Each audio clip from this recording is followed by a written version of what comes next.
Welcome back to the Piping Pastor. Well, today we're going to be moving again into our Poetry in the Bible series, taking a look at personal responsibility. And for this today, I am smoking some Three Nuns. So just open this up. It's it's about a year ago I got this 10, so it's got a little bit of age on it. And it's been a while since I smoked Three Nuns, obviously at least a year. But I did not remember the 10 note having this strong a scent of that stewed fruit, almost vinegar type of a scent from the Virginias.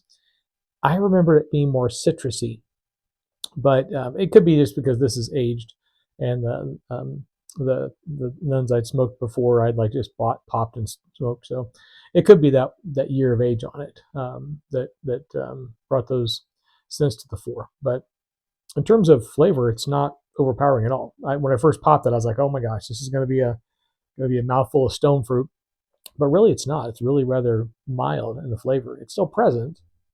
Virginias are not going to let you get away with that easy, but not overpowering at all. Rather a lovely smoke. Kind of glad this is one of the ones they're keeping on. One of the few. And in it, see, I've been smoking my little Scottish freehand pipe, which has some really beautiful carving on it. Has some really, really nice flame grain, which you can't say too terribly great in this light. But this is the pipe that I purchased when we were on holiday in, what was it, a year and a half ago? Almost 2 years ago now? In Scotland, because I wanted a Scottish pipe made in Scotland, because, Rat Race is not made in Scotland anymore. And the shop where I bought this, it was the shop owner's wife who sold it to me. He was not there, and she wasn't sure where he got it. She knew he got it at an estate sale of a carver in Scotland, but she couldn't remember who it was. And so I've tried to research the maker's mark on it to find out who it was, and to no avail. So one of these days I'll do another video on this pipe in particular, and I'll show the close up of the maker's mark and the carving and stuff. But it's full of tobacco right now, so I'm just going to enjoy it in this video. We can research it another time. Apart from being a beautiful pipe, it is a very good smoker, and it's heavy. Definitely not a clincher, but it is a sitter. It has a very flat bottom, so you can't see that, but it sits flat. The reason I don't smoke it very often, because the bowl is massive. You can see this. I mean, it's half the size of my hand, and this is all a very deep, very wide bowl. So it takes quite a bit of tobacco to fill this. This is not a pipe you fill up unless you've got a good long wad of smoke. But happily, I have the whole afternoon today, so it's like, why not get this one out again? This will be the last video for probably 2 weeks. I'm heading out once again to do my ministry in the wilderness, and I'm thinking it's going to be about 2 weeks this time. So weather's a bit nicer. Sorry about the wee little blip there. I got a message, and it drives me nuts because I can't silence these notifications because people send messages, and sometimes they're important and I need to respond. But every time they send a message, it stops the voice recording. So I have to pause and then restart. I learned that the hard way. I did an entire video one time because the message just pops up as a notification. I didn't realize it at the time that, oh, it stops the audio. Hopefully there won't be too much chatter going on in the next few minutes and I can get this thing finished. Speaking of that, one more pause just to make sure the video and audio have lined up again. Okay. Gonna have a bunch of little pauses and jumps there. In any case, I say probably about 2 weeks. So the weather's a bit nicer. It's a bit easier to stay out there at this time of year, and there's a lot more stuff that we're going to be going through and doing. So we'll see. Hope to be back in the beginning of March. So we can have 2 weeks or so. Sleeping on the ground ministry. Well, on to our subject for today. as I mentioned, I thought that a good subject for today was personal responsibility. We have a lot of stuff going on right now in the United States politically. There's a there's always something going on politically in the United States, but there's a great deal of consternation, I guess you could say, about certain activities and certain things going on, and it has the air of people standing on the sidelines and clutching their pearls and complaining, or worried about this or that the other thing, as if they have no power and control.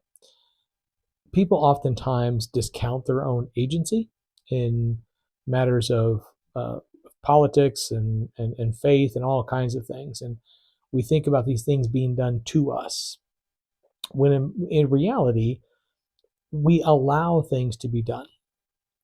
And if, in fact, you don't like how something is happening or so on and so forth, there are actions that you can take, right? You can create a group that would endeavor to engage in political influence, either running for office or supporting others who run for office, voting, which not a lot of people do, sadly enough, organizing political action committees. There's all these various different things, practical applications that can be done within a democracy, where you can affect the outcome of certain things. You don't just have to sit and be like, oh my gosh, this person's doing this or this person's doing that. Okay, well, we have elections every 2 years. So you can affect positive change. So just complaining about things doesn't do anything, right? If you don't like the way things are, then you do something about it. And let's say people often just check their own personal autonomy and say, well, it's too big for me, or it's too much, and so on and so forth. And the entire sermon that we just went through was largely about, taking action when you think things are wrong. So I thought that this poem and these verses today would speak well to that. So this is Thomas Hardy. This is a book by Thomas Hardy, a collection of poems. And this one is Unkempt Good Fridays. There are many more Good Fridays than this, if we but knew the names and could relate them, of men whose rulers slew for their good will, and date them as runes the 12th month through. These nameless Christ Good Fridays, whose virtues wrought therein, were days of bonds and burning, with no man to their friend, of mockeries and spurnings, yet they are all unpenned. When they had their Good Fridays of bloody sweat and strain, oblivion hides. We quote not the dying words of pain, unwitting where they have lain. New annual Good Fridays, gained from cross and cord, from being sawn asunder, disfigured and abhorred, smitten and trampled under, such dates no hands have scored.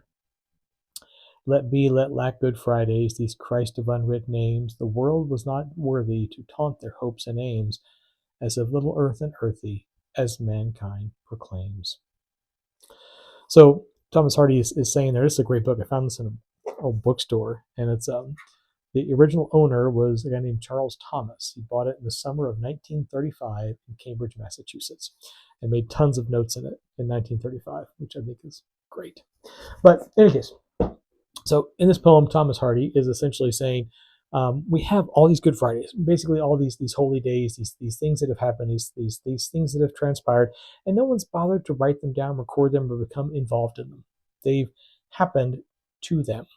They haven't happened with them. They haven't happened with their involvement, and they just keep going and going and going, and no one is getting involved in any of it, right?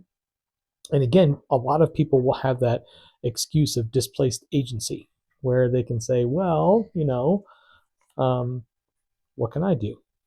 I have no power in this situation, right? And they look at that as some type of excuse, like, well, you know what? I can't do anything. It's too big. I can't have a positive effect, so why bother with it, right? Well, for that, I wanted to get into. I mentioned I got this book recently as a gift, The Apocalypse of Baruch. Baruch was the scribe for the prophet Jeremiah, and this book, in the Protestant tradition, is one of the apocryphal texts, but it's in the Catholic tradition and the Orthodox tradition, it's part of their Holy Writ, and it's a canonized piece of scripture. But I think in this initial chapter here, this speaks really clearly to both that and what I was talking about with regards to political agency. And it came to pass in the 25th year of Jeconiah, the king of Judah, that the word of the Lord came to Baruch, son of Neri. And he said to him, Hast thou seen all that this people are doing to me? That the evils which these 2 tribes remain have done are greater than those of the 10 tribes which were carried away captive. So this is the time of the exile. For the former tribes were forced by their kings to commit sin, but these 2 of themselves have been forcing and compelling their kings to commit sin. For this reason, behold, I bring evil upon this city and upon its inhabitants. It shall be removed from before me for a time, and I will scatter this good among the Gentiles, that they may do good to the Gentiles. So he's saying that in the ancient days, it was these bad kings doing these bad things. Well, now it's these people, and they're doing bad things, and they're forcing their kings to do the bad stuff. It's been upended. So the entire myth of lack of agency and political control is put to the test here. This, in fact, demonstrates that the populace can and will and does have an effect on the leadership. Now, in this case, unfortunately, for the tribes of Israel and Judah, during the time of the exile, they were forcing their kings to do bad things. They were people who had turned away from God, and the kings were responding to that and doing the same kind of thing. And as such, God brought judgment on them. But people can just as easily have that kind of influence on their leaders in a positive manner. Don't get me wrong. Political influence and the Bible and Christianity and so on and so forth often get enmeshed in bad ways. Christianity in particular, but religion generally speaking, is often used as a cudgel or a scare tactic or a method of control by people who are in power. But if you walk in a true faith, if you have a really true relationship with God, then, like we did cover in the sermon previously, you're going to be aware of these moral and ethical infringements on what should be happening. And then you have the opportunity to have an influence on that, a positive influence on that. There's nothing that says that, just because you're, not rich or a member of the ruling elite, that you can't have any kind of an influence. God works in and through individual people. God works in and through groups of people. Where 3 or more are gathered, or two or more are gathered in my name, there I am also. So rather than just complain and clutch your pearls and so on and so forth, if you don't like what's happening, if you don't think that what's happening is right, then complaining about it's not going to help. Think about what you're doing. Take some positive action. Vote. Get involved in the conversation. Because just like we read in Baruch, kings can be influenced by the population. So, well, that is it for this time. As I said, I will be back here in just a couple of weeks. So until that time, I hope you have a lovely fortnight. And as always, happy reading.